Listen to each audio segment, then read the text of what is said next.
पुण्यातलं दीनानाथ मंगेशकर हॉस्पिटल कायम रुग्णांच्या गर्दीनं गजबजलेलं, पण सध्या हे हॉस्पिटल आंदोलकांच्या गर्दीनं गजबजलेलं आहे आणि त्याला कारण सुद्धा तसंच आहे। दीनानाथ मंगेशकर हॉस्पिटलवर आरोप होत आहेत।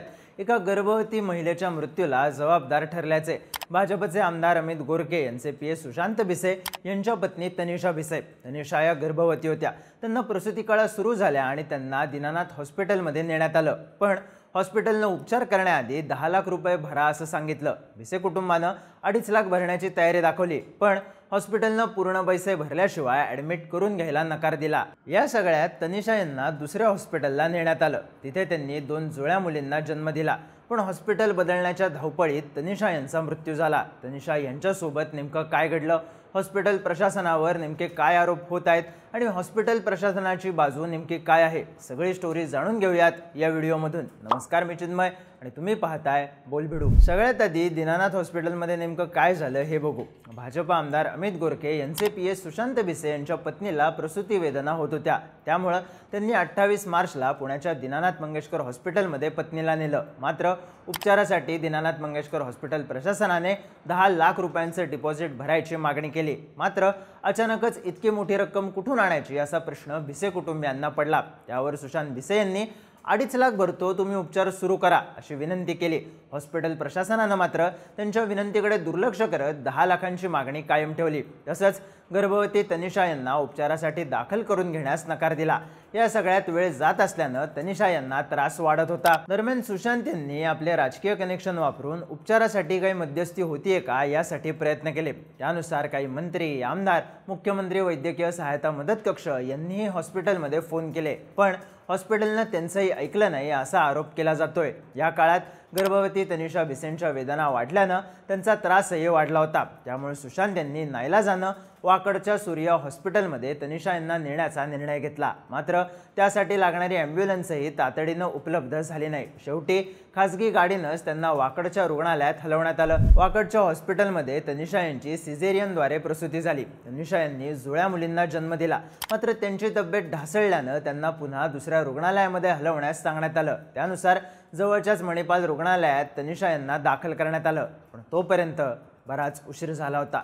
तनिषा यांचा 2 जुळ्या मुलींना जन्म देऊन मृत्यू झाला होता। आपल्या पत्नीला वेळेत योग्य उपचार मिळाले नाहीत, त्यामुळेच तिचा मृत्यू झाल्याचा आरोप सुशांत भिसे यांनी केलाय। यासाठी भिसे कुटुंबियांनी दीनानाथ मंगेशकर हॉस्पिटलला जबाबदार धरले। याबद्दलच्या बातम्या माध्यमांमध्ये आल्या आणि मंगेशकर हॉस्पिटलने पैशाला जास्त महत्त्व दिलं, त्यामुळे एका तरुणाईचा जीव गेला, 2 जुळ्या मुलींना आपल्या आईला गमवावं लागलं असे आरोप करत हॉस्पिटल विरोधात संताप व्यक्त केला जातोय। याबद्दल तनिषा भिसे यांच्या कुटुंबाने सुद्धा माध्यमांशी संवाद साधलाय। त्यांच्या म्हणण्यानुसार आम्ही सकाळी 9 वाजता वहिनीला घेऊन दीनानाथ मंगेशकर हॉस्पिटलमध्ये गेलो। बाळंतपणासाठी दाखल केल्यानंतर बीपी चेक करण्यात आलं आणि डॉक्टरांनी सांगितलं की बीपी 150-100 आहे, त्यामुळे परिस्थिती गंभीर आहे। आम्हाला तिथून नवीन बिल्डिंगच्या 3ऱ्या मजल्यावर असेसमेंट रूममध्ये पाठवण्यात आलं। तिथे असलेल्या ज्युनियर डॉक्टरांनी स्पष्ट सांगितलं की परिस्थिती क्रिटिकल आहे, त्यामुळे महिलेला काहीही खायला प्यायला देऊ नका, कारण तातडीने सिझेरियन करावं लागू शकतं।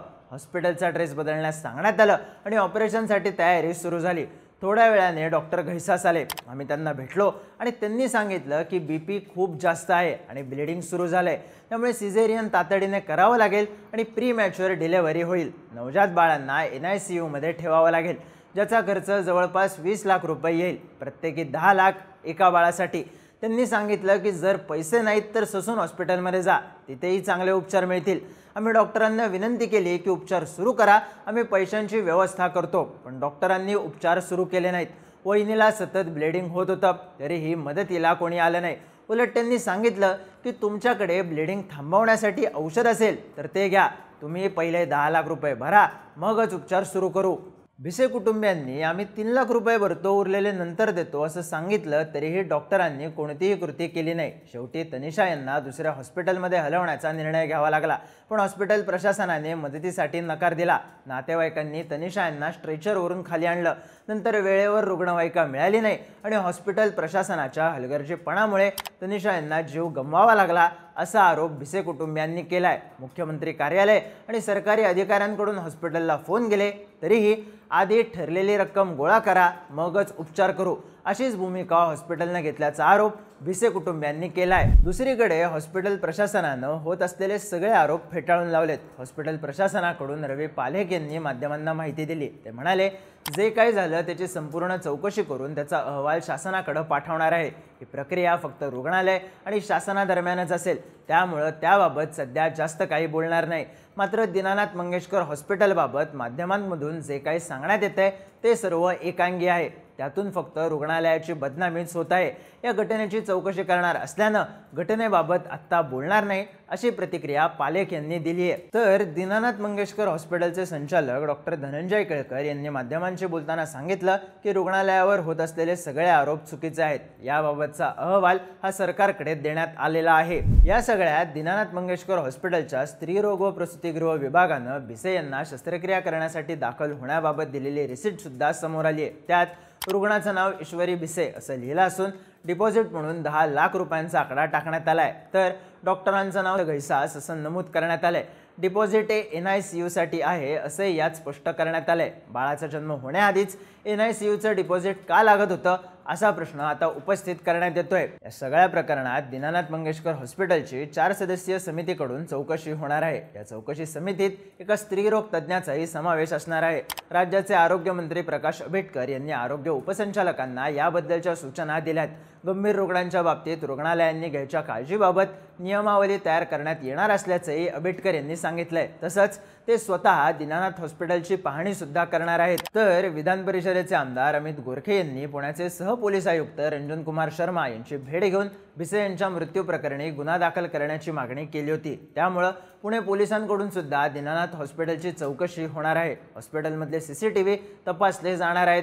तसेच हॉस्पिटलमध्ये भिसे कुटुंबियांच्या संपर्कात राहिलेल्या नर्स आणि डॉक्टरांचा जबाब घेतला जाणार आहे। त्यानंतर अहवाल आरोग्य खात्याला दिला जाणार असून डॉक्टरांचे जबाब घेऊन जिल्हा मेडिकल बोर्डाकडे अहवाल सोपवला जाईल। राज्य महिला आयोगाच्या अध्यक्षा रुपाली चाकणकर यांनी घटनेची गंभीर दखल घेतली आहे। आयोगानं या प्रकरणी पुणे महानगरपालिका आयुक्तांना चौकशीचे आदेश देऊन तथ्य तपासत चौकशी करून कार्यवाही करण्याचे आणि आयोगाला अहवाल सादर करण्याचे निर्देश दिलेत।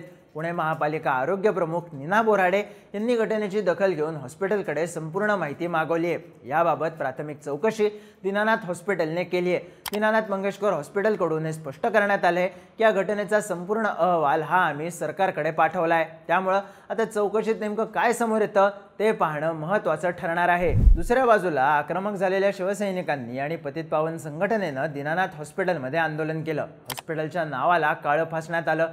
डॉक्टरांवर सदोष मनुष्यवधाचा गुन्हा दाखल करण्यात यावा अशी मागणी सुद्धा आंदोलकांकडून करण्यात येते। मुळात खासगी हॉस्पिटलनं रुग्णांकडे ॲडव्हान्स किंवा डिपॉझिट मागणं हे कायद्याला धरून नाही असं सांगितलं जातंय। महाराष्ट्र नर्सिंग होम ॲक्टनुसार राज्यातल्या कोणत्याही खासगी हॉस्पिटलला ॲडव्हान्स किंवा डिपॉझिट मागण्याचा अधिकार नाही। तसंच हॉस्पिटलला रुग्णाची स्थिती स्थिर होईपर्यंत बिल भरण्यास भाग पाडता येत नाही। हॉस्पिटलनं अशी मागणी केल्यास महापालिका, जिल्हा परिषद तसंच सिव्हिल सर्जन यांच्याकडे तक्रार करण्याची तरतूद कायद्यात आहे। त्यानंतर महापालिकेच्या तक्रार निवारण कक्षाने 24 तासांच्या आत यावर सुनावणी घेणं बंधनकारक आहे। मात्र आज तागायत अशी एकही तक्रार महाराष्ट्रात नोंदवली गेलेली नाही असंही बोललं जातं। त्यामुळं आता चौकशीतून काय समोर येणार, अशा घटना होऊ नयेत म्हणून काय पावलं उचलली जाणार हे पाहणं महत्त्वाचं ठरणार आहे। या घटनेबद्दलच्या तुमच्या प्रतिक्रिया कमेंट करून नक्की सांगा आणि माहितीपूर्ण व्हिडिओज पाहण्यासाठी बोलबिडूच्या YouTube चॅनलला सबस्क्राईब करायला विसरू नका।